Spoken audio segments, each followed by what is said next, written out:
31 Mart'ta sandıklardan gelsin. Hazır mıyız? پاش نزیکەی 15 ساڵ لە ململانەی تاکحیزبی لە ئێسادا فۆرم و شێوازی ململانەی هێزە سیاسیەکان لە تورکیا بۆ هاوپەیمانی گۆڕاوە. لە دوای ساڵی 2002ەوە ئاکپارتی تاکە هێزی دەسەڵاتداری تورکیایە و جەهەپە و ماپە و حیزبە کوردەکانیش لە ناو شێوازی جۆراوجۆر هێزی ئۆپۆزیسیۆن بوون.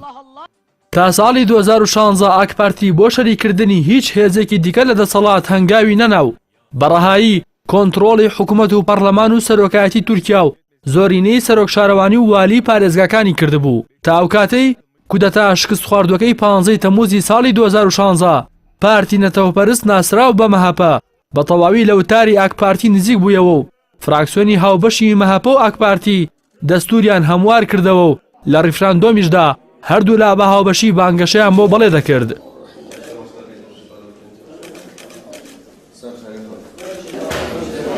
هاوپەیمانەتی کۆماری نێوان مەهەپە و ئاکەپە درێژەی کێشا و قوڵتر بوویەوە. سەرنجام بۆ هەڵبژارنەکانی 24 حوزەیرانی ساڵی ڕابردووی سەرۆکایەتی و پەرلەمانی تورکیا ئاکپارتی و مەهەپە بە فەرمی هاوپەیمانەتێکیان لە ژێر ناوی هاوپەیمانی کۆمار ڕاگەیاند و بە هاوبەشی چوونە نێو هەڵبژارنەکانەوە. لێک نزیکبوونەوەی پارتی داد و گەشەپێدان بە سەرۆکایەتی ڕەجەب تەیب ئەردۆغان و پارتی نەتەوەپەرست بە سەرۆکایەتی دەوڵەت باخچەلی هۆشی بەبەری هێزە ئۆپۆزیسیۆنەکاندا هێنایەوە و بێری دروستکردنی هاوپەیمانەتیەک بۆ ڕکابەریکردنی هاوپەیمانەتی کۆمار هاتە ئاراوە. گەرچی بەر لە هەڵبژارنەکانی 24 حوزەیرانی 2018 لە نێوان کەماڵ کڵژدار ئۆغڵۆ سەرۆکی گشتی پارتی گەری کۆماری جەهەپە و مەراڵ ئاکشنەری سەرۆکی ئیپارتی چەندیدار و کۆبوونەوەیەک بەڕێوە چوو کەچی نەیانتوانی بگەن بە تێگەیشتێکی هاوبەش و بەجیا بەشداری هەڵبژاردننی سەرۆکاتی و پەرلەمانیان کردو.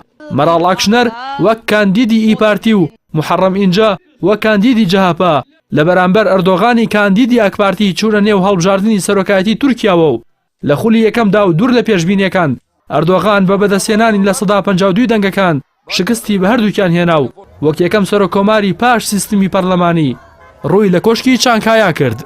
دوای هەڵبژارنەکانی 2018 هاوپەیمانێتەکەی نێوان ئاکەپە و مەهەپە درزی تێکەوتوو لە ئاستی بەرز و نزم لێدوانی دژبەیەکیان ئەدا بە تایبەت پاش ئەوەی کە مەهەپە داوای دەرکردنی لێبوردنی گشتی کردو ئاکپارتی ڕەتی کردەوە.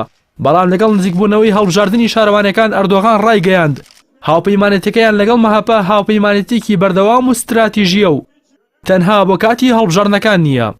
بەم جۆرە هەردوو لا ناکۆکیەکانیان کۆتایی پێهێنا و هاوپەیمانی کۆماریان کارا کردەوە و کەوتنە سزادانی ئەو ئەندامانەی کە دژی هاوپەیمانێتەکە لێدوانیان دەدا. هاوپەیمانی نێوان ئاکپارتی و مەهەپە ئۆپۆزیسیۆنی ناچار کرد کە بە جدی بیر لە دروستکردنی هاوپەیمانێتیەک لە نێوان پارتە ئۆپۆزیسیۆنەکان بکەنەوە و دوای چەندین دیدار و کۆبوونەوە دوجار جەهەپە و ئیپارتی و سەعادەت لەژێر ناوی هاوپەیمانی میلەت بەڕسمی چوونە کێبڕکەی هاوپەیمانی کۆمارەوە. هەرچی پارتی دیموکراتی گەلان هەدەپەیە سەرۆکایەتی هاوپەیمانەتی نێوان حەوت پارتی کوردی باکووری کوردستان دەکات و بە ناڕاستەوە خۆش لەگەڵ هاوپەیمانی میلەت بۆ شکستپێنانی هاوپەیمانەتی کۆمار ڕێکەوتنی هەیە. مەهەپە لە پێناو کاندیدەکانی ئاکپارتی لە ئەستەمبوڵ و ئەنقەرە و ئەزمیر کاندیدی نییە. ئاکەپەش بۆ بەرژەوەندی مەهەپە لە شارەکانی بێشکتاش و ماڵتەپە کاندیدی نییە. ئیپارتیش لە پارێزگاکانی ئەنقەرە و ئەستەمبوڵ و ئیزمیر و ئەدەنە کاندیدی نییە و لایەنگرانی دەنگ بە کاندیدی جەهەپە ئەدەن. جەهەپەش لە قۆنیا و قەیسەری و غازیئانتاب و چەند شارێکی دیکە بۆ دەرچوونی کاندیدی ئیپارتی هیچ کەسێکی دیاری نەکردووە.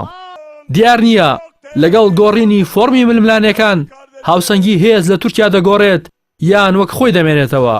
سیوێکی ئادار وادەی وەڵامدانەوەی ئەم پرسیارەیە.